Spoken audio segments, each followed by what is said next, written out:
কাড়াপ্রেমিক YouTube channel. তো এই চ্যানেলের পক্ষ থেকে সমস্ত কাড়ারসিক ও কাড়াপ্রেমিক বন্ধুদেরকে স্বাগত জানাই। আজকে আমি উপস্থিত হয়েছি সেই লেপটি গ্রামে। আপনারা হয়তো জানেন এই যে 6ই মাঘ যে একটা ডবল ধামাকার লড়াই ছিল, ডবল একান্নর। তো সেখানে 1 নম্বর জোড়া পেয়েছে যে বংশী মাতা। তো এখানে 2 নম্বরের যে জোড়াটা ছিল, যেটা বিজয় গোপের যে কাড়াটার সাথে, তো সেই কাড়ার জোড়া মানে আর কি এসে পৌঁছেছে। তো আমি আপনাদের সামনে তুলে ধরার চেষ্টা করবো এনার কাড়াটা, আর এনার সাক্ষাৎকারও নিব অবশ্য। তো যারা চ্যানেলে নতুন হয়ে থাকবে তারা অবশ্যই সাবস্ক্রাইব করে রাখবেন, এবং লড়াই দেখার জন্য SM পুরুলিয়া 143 চ্যানেলে আপলোড করা হয়। আপনারা সেখানে গিয়ে লড়াইগুলো দেখতে পারেন। তো চলুন বেশি ভিডিওটা লম্বা না করে মালিকের কাছে সরাসরি সাক্ষাৎকার নিচ্ছি। তো দাদা নমস্কার। নমস্কার।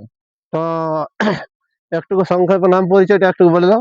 আমার নাম সুজিত মাহাতো, গ্রাম মাঠাডি, পোস্ট মাঠা, থানা কেন্দা, জেলা পুরুলিয়া।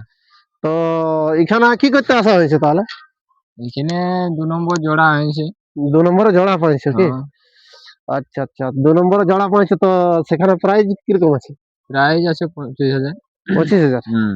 তো মালিকের নাম কি বিজয় গোপ নাকি? বিজয় গুপ। আচ্ছা আচ্ছা। তো বলি, এই লড়াইয়ের আগে আপনার কারাটা কতবার খেলানো হয়েছে? আমাদের হাতে এখন খেলানো নাই। আচ্ছা আচ্ছা, মানে আমাদের এখন নতুন তোমাদের হাতে নতুন। নতুন। মানে এর পূর্বে কোন মালিকের কাছে ছিল তাহলে?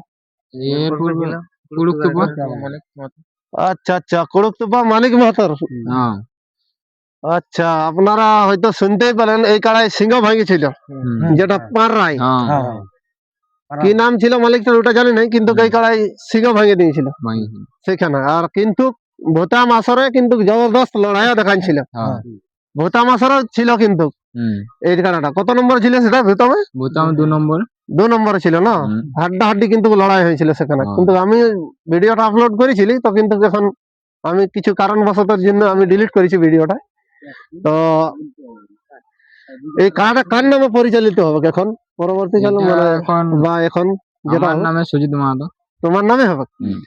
আচ্ছা আচ্ছা। তো কাড়াটা আপনাদের একটা আগের ভিডিও মানে শুনেছিলি যে আপনারা বলছিলেন যে সন্তোষ মাতো রসিকতা করবে। হ্যাঁ, তো সন্তোষ মাহাতো। এটা সত্যি কি না, মিথ্যা?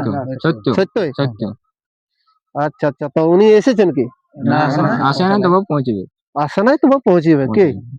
উনি হয়তো পুরুলিয়া জেলার সুনামধন্য একটা বিখ্যাত রসিকই বটে, হ্যাঁ। সন্তোষ মাহাতো। উনি যা হয়তো এই কাড়াটার রসিকতা করবে। হুম। তো বলছি, আপনার তাহলে কতজন এসেছেন এখানে? আমাদের মোটামুটি আছি এখন 20 জন। 20 জনা হুম। এসেছ? আরো এখন রাস্তায় আসছে। আচ্ছা। হ্যাঁ। তো মোটামুটি তোমরা আসার পথে কোনো কিছু রাস্তায় কোনো দুর্যোগ না, না, হয় নাই? না, না, ওসব কিছু নেই। ওইসব কিছু নাই। না। তো বলছিলাম যে, মানে তোমরা তো বলছো যে এর পূর্বে যেমন মালিকের কাছে ছিল ও লাগাইছে, ঠিক আছে। হুম। তো মোটামুটি এখন তোমরা কাড়াটার মৌসুম কিরকম দেখতে পাচ্ছ তোমাদের? মৌসুম ঠিকই আছে, যেমন মৌসুমে থাকে সেরকমই আছে। আচ্ছা আচ্ছা, যেমন মৌসুমে ছিল সেরকম মৌসুমেই থাকে অবশ্য। আর প্রতিটা লড়াইও দেখেছি কাড়াটার মৌসুম কিন্তু এরকম ভাবেই থাকে। হ্যাঁ। কিন্তু কাড়াটাই জবরদস্ত লড়াই দেখায় যতক্ষণ থাকবে, মানে আর কি বাকলা তাড়া লড়াই যেটাকে বলে, বাকলা তাড়া লড়াই দেখাবে। কিন্তু পাড়িয়ে দিবে মানে কেন, আমরা দেখেছি লড়াই এর পূর্বে 3বার আমি দেখেছি নিজের চোখে, আমি স্বচোখে দেখেছি 3বার লড়াই কিন্তু কাড়াটার। তো তাহলে তোমাদের মোটামুটি এখন কি আরো কি গাড়ি আসবে কি? চা আসবে। আচ্ছা আচ্ছা, হ্যাঁ, যাই আরো লোক হোক। আসবে। আচ্ছা আচ্ছা। গ্রামের লোকগুলো আসবে তো। তাও মোটামুটি একটু দর্শকদের প্রতি বলে দিলে ভালো হয়, কিরকম তাও লড়াই দেখাতে পারে। লড়াই মোটামুটি ভালোই হবে। লড়াই আচ্ছা আচ্ছা, মোটামুটি ভালোই হবে। লড়াই ভালোই হবে। হ্যাঁ। নতুন কাড়া, আমাদের নতুন কাড়া। আমাদের হাতে আচ্ছা, নতুন কাড়া। মানে তোমাদের হাতে নতুন কাড়া, তাও তোমরা যতটুকু মানে মৌসুম দেখে বুঝতে পারছো যে হ্যাঁ। ভালোই আর কি ভালো। লড়াই দেখাতে পারে। তো চলুন ভিডিওটি বেশি লম্বা না করে এই মানে এনার কাড়াটা যে আছে, তো আমি আপনাদের সামনে তুলে ধরার চেষ্টা করব। এবং আমাদের কথার মধ্যে যদি কোনো ভুল ত্রুটি হয়ে থাকে তাহলে ছোট ভাই বা বড় দাদা বলে ক্ষমা করে দেবেন। তো ভিডিওটাই আমি এনার কাড়াটা আগে প্রথমে মৌসুমটা দেখা নিয়েছি, তারপর আমি ভিডিওটি সমাপ্ত করব। নমস্কার। বিড়ি যার খুলে দিল